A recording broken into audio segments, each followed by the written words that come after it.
Hey everybody, welcome to the Clear to Close podcast. My name is Ryan Bolton, local mortgage expert, and with me as always is Carson Jones with Realty ONE Group Goldmark, Team Honey. And today we're going to do a little Q&A, a little question and answer series. We've had some comments coming in through Facebook, through YouTube, and through the internet, and we just want to go through some of these questions. We found some really good ones and that are really relevant for our time, so let's get right into it, see how many questions we can answer in the time that we have today. So the first one I want to talk about, and this one's directed here at Carson, does it cost anything to have a realtor show a home? Like what's provided? What's the cost involved to market the home and put it on the MLS, all that kind of stuff? So kind of breakdown, is there a cost involved? So to show a house, no. I mean, if you're, the good thing in the state of Utah, if you're a buyer looking to buy a home, it's free to use an agent. So there's really no reason to not go through an agent. A lot of people feel like, oh, well, if I don't use an agent, I can go directly to the seller and get a cheaper price. It actually doesn't really work that way. Usually it just means the seller is going to profit more, and but they're not going to just drop the price just because you're not using a buyer's agent. Now, that is a great point. I can't tell you how many times I have buyers that come in and see it for sale by owner or go direct, and they always take like 6%. They have a number and they just take it right off the top before they even do their offer on top of whatever they're going to lower the price. I'm amazed at how many people have that consent. I mean, if you're out there trying to buy a house and you see it for sale by owner, what's your natural thought? Well, they're not using an agent, I'm going to lower the price. Yeah. It's crazy how often that's just a sentiment that's out there. So you're paying for an agent, whether you use one or not. Might as well use one. For sure. So, I mean, there's no point really not to, especially because it's free to the buyer, right? It's included in the purchase. It's already part of that price that they have listed. So, if you're buying a home, you're going to probably run into more and more problems if you don't have a realtor. Something fell off our tables here, but if you don't, because then you're dealing with any type of legal issues, any type of, you got to make sure you're the one doing all the work that goes to the title company. You're just directly in charge of all communications to your lender. So there's a lot of difficulties that are going to happen throughout your transaction that now you're in charge of. So when people talk about, man, real estate buying is so stressful, it's going to be really stressful if you have to do it all on your own. And that's why people hire realtors, because I read somewhere that being a real estate agent is actually one of the most stressful jobs in the country. And a lot of that is because there's a lot that actually goes into it behind the scenes. And until you do everything completely on your own, going through the full process for a full 30 to 50 days, depending on how long your closing is, or escrow, then, there's a lot that goes into it and it can be stressful. So I would always recommend putting that burden onto a realtor, especially since it doesn't cost you anything extra. Yeah. So does it cost anything to do an open house or to do extra flyers? You know, you see the little stands they put out front and put flyers in. Does that cost any extra on the listing side? So you got the buyer side, doesn't cost anything. Is there any additional costs that get kind of built in? It depends on the agent, really. So for me, I don't. So what I do is when I'm running, say I get a listing, and on that listing, I don't get paid until I sell the house. And a lot of people don't realize that if you're hiring me and, okay, we agree to a 5%, 6%, whatever that's going to be, but I don't get a penny until I actually get the job completed. So part of the way that I get that job completed is by doing open houses, by printing out all these flyers, and I spend significant amounts of money in marketing. Now, over these past few years, like I've said in the past, my dog could have gotten their real estate license and gotten some houses sold. Yeah. And it's not going to be that way for a while here. It's going to be much more where the top marketers are the ones who are actually going to get places sold. And then the top cold callers are the ones who are going to get places listed and just let them sit there. So make sure you understand who you are hiring, because there's a very big difference between the agents who, I've sold 50 houses in the past 6 months, compared to an agent who says, okay, I've sold 15 houses in the past 6 months. Because the one who is selling all these tons of houses, all they're doing is cold calling. They're just cold calling, getting their house, and then throw it on the MLS. See you later. I'll talk to you when we get an offer on your house, right? And then there's the ones who are actually going into it and marketing their houses like crazy. And those are the ones who, over these next few years, are going to have a lot more success, is the ones who are actively promoting the homes that they have listed. And so, it does cost money, but it doesn't cost money to the seller. There are some agents who might charge extra to do that type of thing. If that's the case, I would just tell you, don't hire that agent. Find an agent who's going to do all that stuff included in their price. Well, I think that's really what I like about your team, Team Honey. There is you're seeing the market from more than just your perspective. You've got other agents you're working with, and other scenarios, other problems, other stuff that's kind of happening. So you have a better feeling of where the market's going, where to price it, what things are working with marketing, what aren't. I mean, that's part of the reason why we're doing the show as well, just get our information, our expertise out there to be able to show that we really enjoy what we do for a living and want to help people as much as we can. But having more of a thumb on it, being more of a professional makes a big difference than just hiring the first person. And I know a lot of people have their friend or family member that's an agent, but it is something, sometimes it's still better to keep that separate when you're dealing with such a big transaction. And like I said, it's such a stressful deal. You're talking about somebody's house. They're trying to move and buy another house. The first time they bought a house, there's all this paperwork, contracts, title companies, insurances, inspections, all this stuff that you're not supposed to know how it all works. That's why you have us to help you work through it. And like you said, a lot of times it can be completely free, which is just amazing. You're right. And I mean, what I've seen quite a few different times in St. George alone is that buyers and sellers kind of feel like that they're competing just directly against each other, when much more it should be the buyer's agent and the seller's agent are the one who are kind of going back and forth doing the negotiating. So there's no reason really for a buyer and a seller to be communicating much at all. It should be going straight through the realtors. And a lot of the times when the buyers and sellers start communicating, that's when things start to fall apart.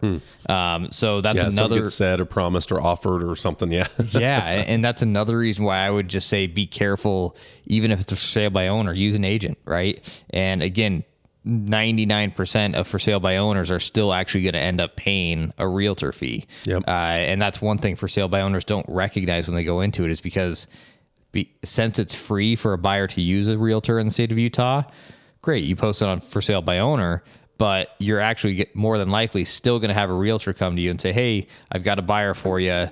We're ready to write an offer, but it's going to also be a 3% buyer's agent fee. And if they say no, say, okay, well, go find a different buyer. Good luck with that. And then the next buyer is also with an agent. That's so true. They're going to pay through it either because that's an agent going to bring a client that they're going to want that commission for, or price reduction. Yeah. And it's something where if you're for sale by owner, a lot of times people will look at it and say, whether they come up with that value, they're always going to kind of go down. They're going to go back and forth. You're going to have a contract put in your face. You don't have anybody help you read through it. You might have some investor guy that's more savvy that puts some contract. I've seen these contracts where they're assigned, where somebody will go in and say, okay, I'm going to buy it, or maybe assign it to somebody. They assign it for more and make the difference. And a lot of that can even be illegal in a lot of states, because you're basically becoming an agent without getting licensed, without doing all the other things. So you got to be pretty leery, and that's just one more way to screen it. Also, you screen buyers that really aren't pre-approved. You screen buyers that aren't really ready. It gives you that buffer, and I think it's well worth it. I'm always going to use an agent because it's something where I know that the price is right. I can deal with my job while they're dealing with the other things involved in the contracts and going through who can go through the house and walkthroughs and all that fun stuff. But hiring the right agent is huge. I mean, this is still a sales industry. Many people don't realize that. And it's something where setting expectations, doing those things up front can make a huge difference.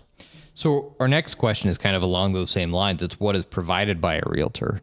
And again, I would say my first response to that would be, it depends on the realtor, because there's nothing really written in stone other than our normal fiduciary duties of what we have to provide. So a lot of the times you got to figure that out when you're hiring somebody. I mean, some agents are going to provide little to nothing. In fact, I would say most agents provide little to nothing. And then there's agents who provide, a world amount of value to you. So again, it's very important that you choose somebody, A, who knows what the heck they're doing, and B, somebody who is a realtor and not just a salesperson. Because the one who's a salesperson, you won't talk to them again after you sign the contract with them. And like, it kind of goes back to what does the real estate agent provide? You've got some agents that go through professional photos and photography and all this kind of stuff. And that's a huge step to getting your property to stand out, especially as competition starts to maybe increase, that those little things can really add up. And just make sure you're dealing with a professional that is a full-time real estate agent than somebody that's just throwing it on the MLS, which is the multiple listing service in the area, and that's it. And just waiting for other agents to show up. There's other ways to get that home in front of other people. And I used to always think, okay, you got the house that's just taking photos with like an iPhone or a Galaxy or something like that. It's still nice photos, but not staged, not really professionally done versus the professional. I always thought that was extra. I always thought, I got to pay way extra to get that. but learning it's more about, like you said, which agent is providing those services much more than agents will charge way more. Now, I'm sure there's some that do if they're really elaborate drones and stuff, they get really crazy. But most of them, I think, like you, will put that whole package as part of their listing agreement. Yeah, I do. I mean, a lot of times what you're going to see is you're going to see agents offering only, say, 0.5% listing agent commission. Well, you do that, great, that sounds good, but your house can't be marketed then. You also really can't do any type of extra negotiating after the fact. One of the reasons why I am absolutely not a discount realtor and listing agent is because there's a lot of times in a transaction where we get to the point where we say, okay, this person needs a net 370, but with these offers coming in, they're only going to net 368, right? So what can we do? And then I then have the power to say, hey, all right, I know we're close on this offer. Neither side is able to give another penny. I'm going to give $1,000, and then the other agent is going to give $1,000 and see where we go there, because we have the commissions to do that now. When you only have 0.5%, 1%, okay, are you just going to do the sale for free? Agents aren't going to do the sale for free, right? So it's one of those things where I then use that to your advantage for hiring me for, yes, a little bit more of a premium, but more often than not, some of that actually is going to end up going back into the sale. Sometimes it's getting paid to buyers or to buyers' closing costs, right, on their loan. So there's a lot of different things that you can do to then assist either the buyer or the seller in the sale to make sure the transaction goes much more smoothly. Cool. Okay, what other questions we got? Let's see here. Should I become a loan officer? Oh, yeah. There's one for you. So, I get this question. There's kind of I wouldn't say the dark side and the light side or whatever, which you end up kind of picking one or the other. There's very few that I see do a dramatic jump or one or the other. Maybe they'll start in mortgage and then jump to real estate agents. I don't see a lot of real estate agents coming over the mortgage side, but not sure why that necessarily is. So maybe we talk about a little bit what it takes. It's not something where you can just say, I want to be a loan officer and walk in and all of a sudden you're doing. There's continuing education that you have to take every year. You have to do a pre-licensing education course. For us, it's 120 hours. I'm not sure, is it similar to for real? Yeah, it's 120. Yep. 120. So we, for a long time in my career, I've been doing this since 99. It was just something where, hey, I'm a loan officer. Bam. That's it. The mortgage company was more in charge of training or explaining what they were doing. And as fraud would run rampant, especially in Utah, Utah had some of the worst mortgage fraud in the country because it had no licensing. There was no division at the state of Utah. There was no regulatory body that was in charge of all these loan officers running around. Interesting. Okay. So Utah was in the forefront of creating licensing. And then the SAFE Act kicked in, which was a national licensing system.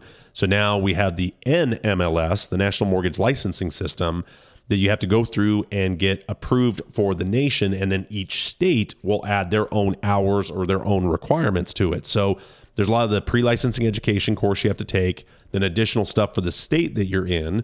So once you have your license, you then have to kind of park that license with a mortgage company, very similar to real estate agents. So they kind of model, with a broker. So basically you had to have somebody that was on the ground, boots on the ground within that branch or within that region that was in charge of all the licensees underneath them. In Utah, we call it a principal lending manager or PLM. Okay. You guys call it principal broker. So that person was in charge of handling all the things that went wrong or any issues, and they were supposed to show that they were spending the time training and explaining what was going on with the mortgage world. And then every year now we have to do additional continuing education. It used to be every 2. So now they've changed it to where every year you have to do another round of just continuing education. So that's the first step, which is more stringent, I think, than what real estate agents, it was like agents had a lot more on the front end than we had to kind of catch up. Now I think we have a little bit more to stay licensed. And there's a lot with us. We are contracted with the mortgage company to make a certain amount. So we don't get paid whether it's an FHA, VA, conventional adjustable rate mortgage, a reverse. We don't get any kind of different compensation depending on the loan program. Like for years, there would be these programs like adjustable rate mortgages. The market really wanted adjustable rate mortgages. So they were just hot, and the rates were lower, and they were offering all kinds of incentives to sell that particular loan program. Just like any other sales field, they're going to have stuff, hey, we got to move that pencil, so we're going to wholesale it, or we're going to lower price, or we're going to incentivize our sales force to get rid of that car or get rid of that whatever. Mortgages did a very similar thing. Well, obviously that led to abuse where people weren't directing people to the best loan. They were just directing the one that made them the most money. Yeah, of course. So now they've come up with basically we are set at what we make regardless of anything but loan amount. It's a percentage of the loan amount. So it's like a commission essentially off of the loan amount that you guys are getting. That's it. Okay. That's the only thing we can base our commission on is the loan amount. And is it very often that lenders are also on any type of salary for the most part, or is it all Pretty rare. I would say there is some area, certain operations people will definitely have a salary. The processing team will have a salary or some sort of base kind of thing. But most of the loan officers that I've experienced are commissioned, 100% commission. I have been since I can remember. That's just how it works. Now, there may be somebody at the bank, that's sitting at the credit union or bank does have some sort of base, and then they get some sort of bonus after a certain number of loans or volume or something like that. And so for the new lenders coming on who might be starting, you can then negotiate with the company of how much of that commission you're going to be getting off of the sale? Yeah, so it's not as much as that. We're contracted, for instance, 1%. We make 1% for that quarter on every loan that we do. Now, if we don't charge enough to make up for that 1%, then the next quarter they may only pay us 3/4 on the next quarter, even though they're still charging 1. But vice versa, we can't charge more. So let's say we work with a client for 6-7 months working with them, we don't make any more. Right. Or if we spend 30 minutes with them, we don't make any more. So the nice thing, it does make it a little more consistent. When you do your loan, you're making a certain amount. Because like you were saying with commissions, there's times where I gave away loans just to make the deal work. Problems happen. We're up against deadlines. And like, you know what? I want you to get in this house. I'm not going to let commissions hold up any deal. Let's just get it done. Yeah. And other times I was like, man, I've been working on this one forever. It's just any sales thing. You're going to find clients sometimes that will charge more and less just as you do. Now it's just bam. It's just the same no matter what. So I think it's de-incentivize maybe people from coming into our industry because there isn't a lot of extra incentives to charge different rates or programs or all. It's just, here it is. Here it is. Here's your loan. That kind of thing. Where with real estate agents, I think you do have a little more flexibility in what you're charging, what you're doing, and the kind of clients you're going after. Yeah, a little bit more negotiating, I guess, is involved there. And I guess that's actually our next question is, should I become a real estate agent? So what are the differences between being a loan officer and a real estate agent?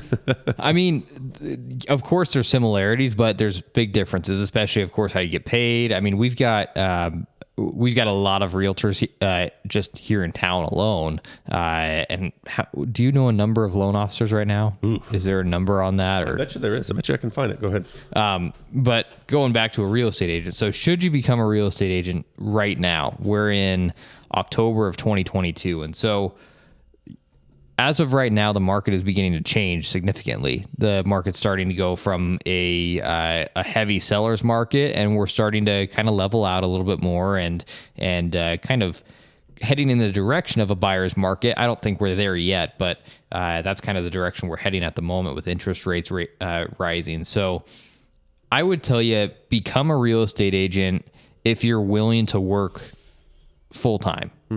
I think over these next couple of years, you're going to see a lot of part-time realtors leave the business. And I've always had a hope, and maybe if the NAR is watching this video, maybe they'll do something. But I've always had a hope that they would increase our annual fees, which everybody's like, why would you want your annual fees increased? Well, what is it? And that's to be able to access to like the flex. Yeah, and to be. I mean, there's the Washington County Board of Realtors who's kind of in charge of the all the realtors in the area and our MLS here in Washington County. But then you also have places like the NAR, the National Association of Realtors, the Utah Division of Real Estate, and each of these places have fees.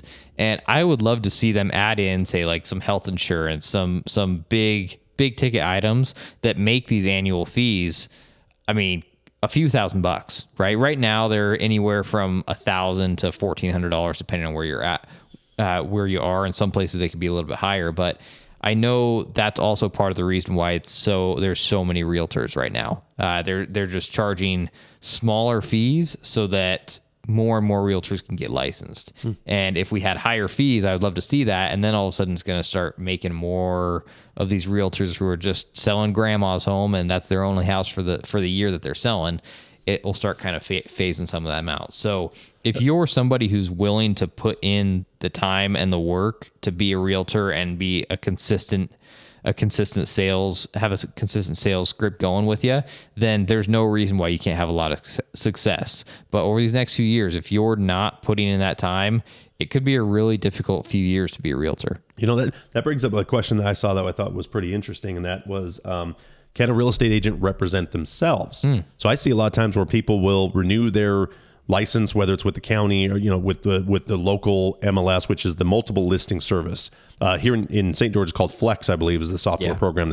So when we say Flex, we mean the Utah multiple listing service for Washington County. I think it's actually different in Salt Lake. I think they use a different system. Iron County, Washington County use Flex, and then it's a different website for Utah. So it's something where I see a lot of those signs that'll say owner agent. Have some sort of slash on the sign. And that's like their only listing, the only one they've done. They were inactive forever. They only activated it for that one reason. Now, maybe it's because it's an investment property and that's all they do is list their own investment properties. Other times, just their own primary home. And they've left their license inactive forever. So I have a couple of questions with that. How long can you be inactive before you lose your license? Do you know?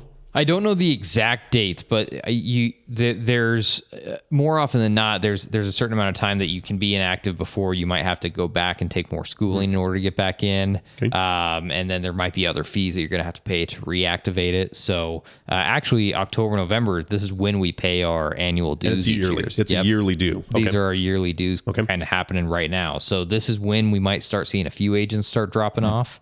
But going inactive is one of those things that for me, it just shows like when I'm looking for agents to be on the team, when I'm recruiting agents, if I've seen somebody's been inactive 2 times over the past 4 years, I'm going to say you're clearly a part-time agent. If this is your full-time job, being inactive is not even on your radar, right? I mean, we're talking, it costs $1,300, $1,400 the most to be an active realtor. And then you've got, of course, any fees that you're paying your brokerage, but most of the time the brokerage fees are just when you actually sell a home. So it's not very expensive to be a realtor, yet a lot of realtors fail very quickly because they just can't keep up with the sales. So there can be a lot of expenses, especially once you get into listings. There should be a lot of expenses. If there's not a lot of expenses, you're not doing much to get it sold. And over these past few years, you've been able to get away with having only, $300 in expenses for your entire listing. Now, if you keep doing that, they're just not going to sell over these next few years, more than likely. So what are the rules when it comes to representing yourself because obviously it's got to be on the sign. I believe that's part of it. You have to disclose that you're an owner and the agent. Everything in real estate is disclosure, right? And it's all about just disclose. It's the same thing with lending, right? And so, you have to disclose it. It's an owner agent. You don't technically have to put it on the sign. If there is a sign there, you do, but you don't have to even put a sign in the front yard. There's no law saying you have to have a sign, but if it's on the MLS, it has to say owner agent. And even if you're just doing for sale by owner, you're still supposed to put owner is a licensed realtor. Correct. Even as a for sale by owner, you still have to disclose that you're a licensed realtor as well. Is that where the broker, the kind of the boss, so to speak, or the broker is supposed to monitor that if somebody's selling it? There are realtors, surprisingly enough, that they're licensed agents, and even those licensed agents will list as for sale by owner. And you wonder, why do they do that? Well, that's a good question. Why would you do that? Because you're just proving the point that you're trying to get around all the for sale by owners. You're trying to show these for sale by owners, well, you don't have to, you're still going to have to pay a realtor commission. Yet for some reason, some realtors go out and still try to do it for sale by owners. So again, I think there's a lot of realtors, both here in Washington County and throughout the whole country, who are really just doing this because they feel like it's an easy buck. And that's been a little bit of the fact over the past few years, but that's changing quickly. And I'm actually excited to see, it sounds bad, but I don't have any problem whatsoever with seeing some agents start to lose their licenses and go inactive, because I still feel like if you're not going to work hard, then why should you even be part of the industry? You're giving it a bad rep. And that's the same thing in the mortgage industry. Anytime we see these restrictions or, the market kind of shrinking, the rats leave the ship. Not that all these people are bad people. Maybe they got in the wrong time, or maybe they just haven't worked their sphere of influence, or they haven't done the things it requires to really go through the valley, so to speak, because we're definitely going to be hitting more likely a valley. But it screens out the people that are part-time, that really aren't doing this full-time, that just either made a quick buck or jumped in. I had a couple family members that wanted to list a house, but I'm amazed how many mortgage companies that garage door just opens up, ABC Mortgage, we're back in business, and then door shuts. You know, in fact, there was a company, I think it was First Guarantee, had been around for many, many years, had their best year ever in the mortgage industry last year. They're out of business as of July 1. That's crazy to see that much of a turnaround because it was easy pickings. Maybe they weren't doing right by all the clients. They were just trying to do as many loans as they can and not really setting up relationships, being in the community, doing other things to show that they really were experts instead of just pushing paper around as quickly as they could. Yeah. So it is going to weed out some of the people that are now. I've been around the country, and St. George has a pretty good core group of loan officers. Some of the best I've ever worked with are in Southern Utah.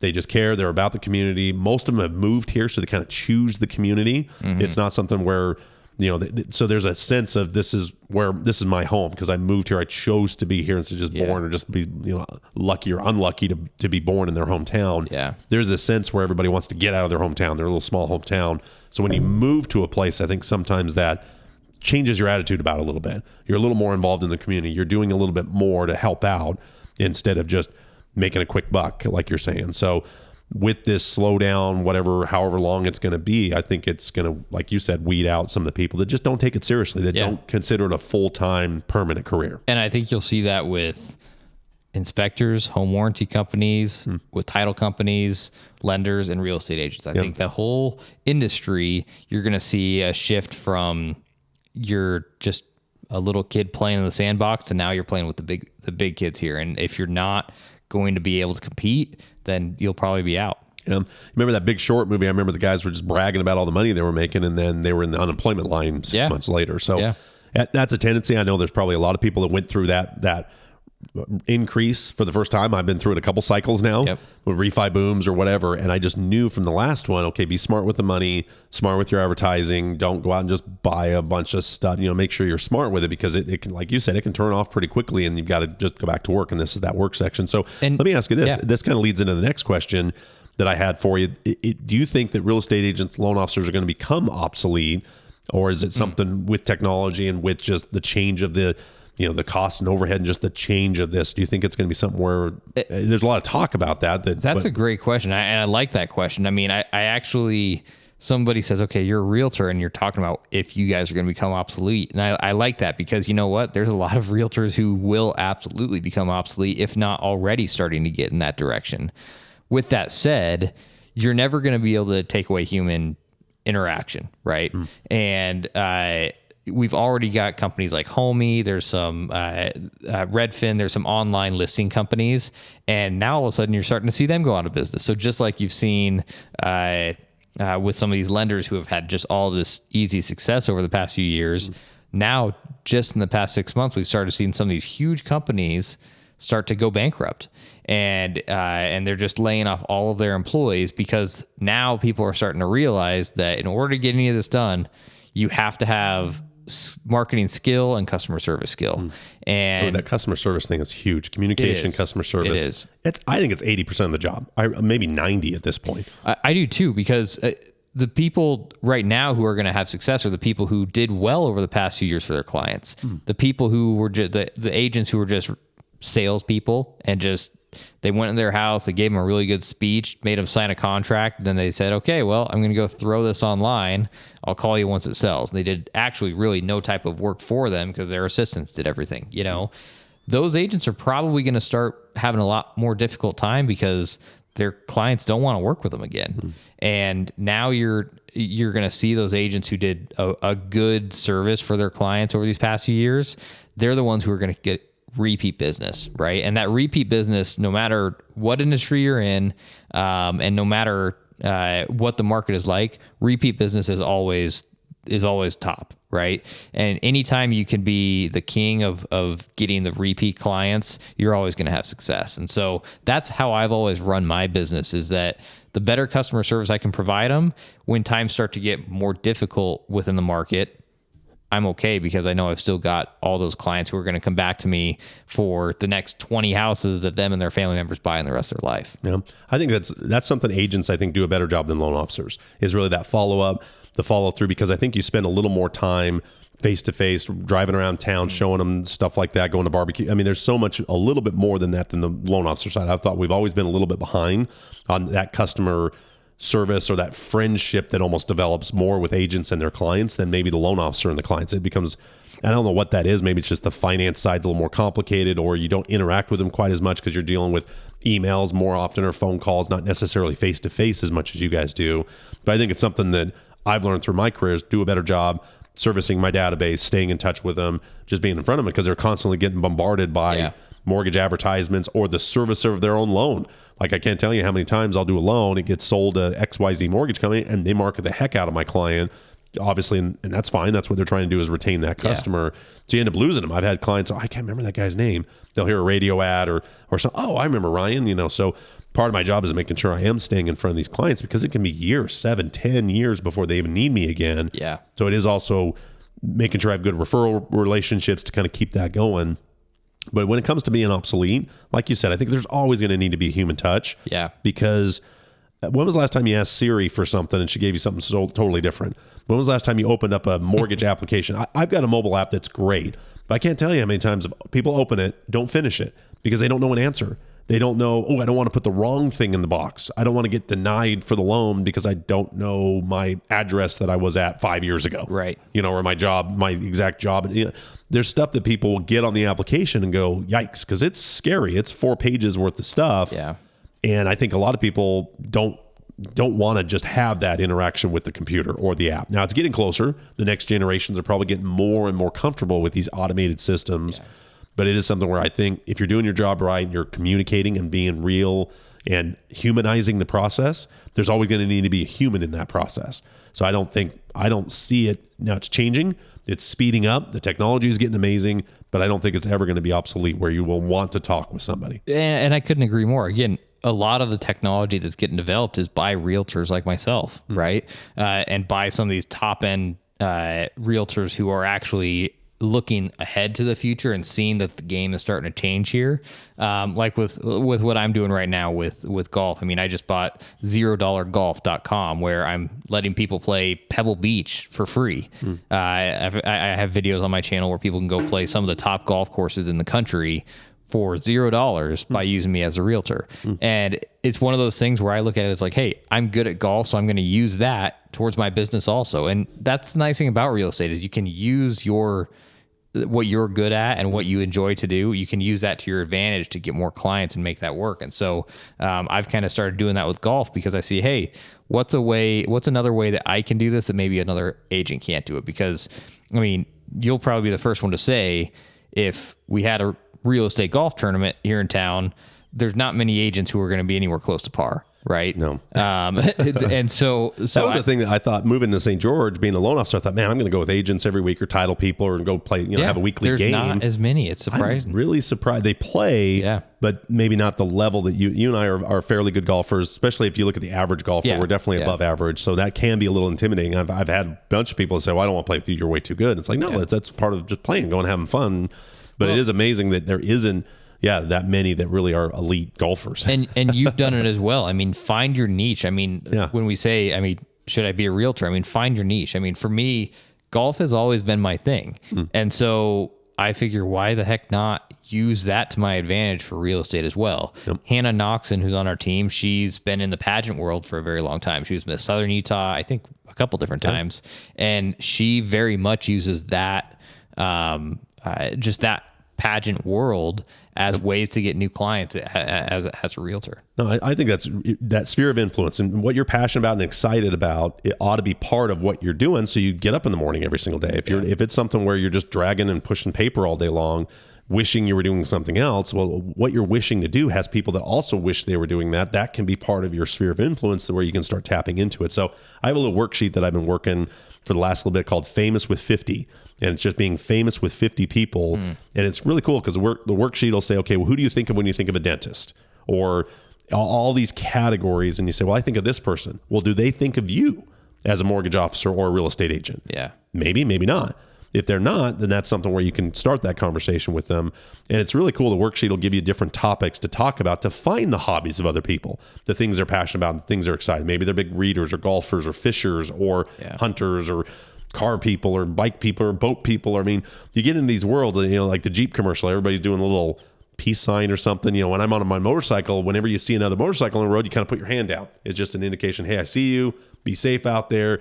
It becomes these little micro clubs that you can tap into, not as a salesperson, just because, hey, I'm excited about riding motorcycles and I do loans. If you need a loan, I'd love to help you, and it can really help your sphere of influence. You're right, and with motorcycles, it's a huge thing. I mean, just look at people who are into cars. I mean, there's, even though it's just little St. George, Utah, there's some pretty big car shows. There's car meetups. It's gotten big the last few years. It is, and use that to your advantage, whatever industry you're in. I don't care if you're a plumber, right? If you're a plumber, everybody you know that goes to all these car meetups, you should be their plumber as well, right? And so I'm amazed. Make sure they know what you do for a living without a sense like, you know, hey, it's more, they want to help you too. Usually when you get in these clubs, they're like, oh, you do loans. Okay, that's great. You know, and what do you do? And then it just becomes one of those things. So it's just part of networking. And I'm guilty of this too, especially in the past. And that's what I'm trying to change here with, say, this podcast and with my golf videos now, is that the way a lot of agents market is like, hey, if you are looking to buy or sell a home, make sure to give me a call. It's like, oh, okay, cool, thanks. Like, what does that do? What type of marketing is that? I still feel like it should be a requirement that you get a marketing degree if you're going to be a realtor, but you don't have to. And so, I look at it as like, get creative with how you're going to market, because it's going to be a really tough few years if you're not able to get creative. And this is what I tell Team Honey a lot. I mean, a lot of what I do there at Team Honey is coaching them and kind of sometimes just waking them up and say, hey, I'm sorry, but you're not going to be able to sit around for the next few years and just let the money come in. If you're not working hard and getting creative with it, then you're probably going to be finding a new job here soon. Yeah. Well, I hope you enjoyed our show today. If you have any comments, questions, or concerns, please put it in the comments. Please subscribe. And for Carson and myself, we really enjoy what we do for a living. We'd love to earn your business if you're looking to buy real estate in Southern Utah. And hope we'll have our next episode out soon. And thanks for watching Clear to Close. Yeah, we'll do more of these Q&As soon. Yep. So let us know in the comments what other questions you have, maybe for the next one coming up. And we've got more topics in the queue coming, but we want to do more of these Q&As probably every 4 or 5 episodes. Yep. We have some guests lined up too, so we're going to have some guests as well. Make it happen. Great. Thanks so much, guys. Have a great week.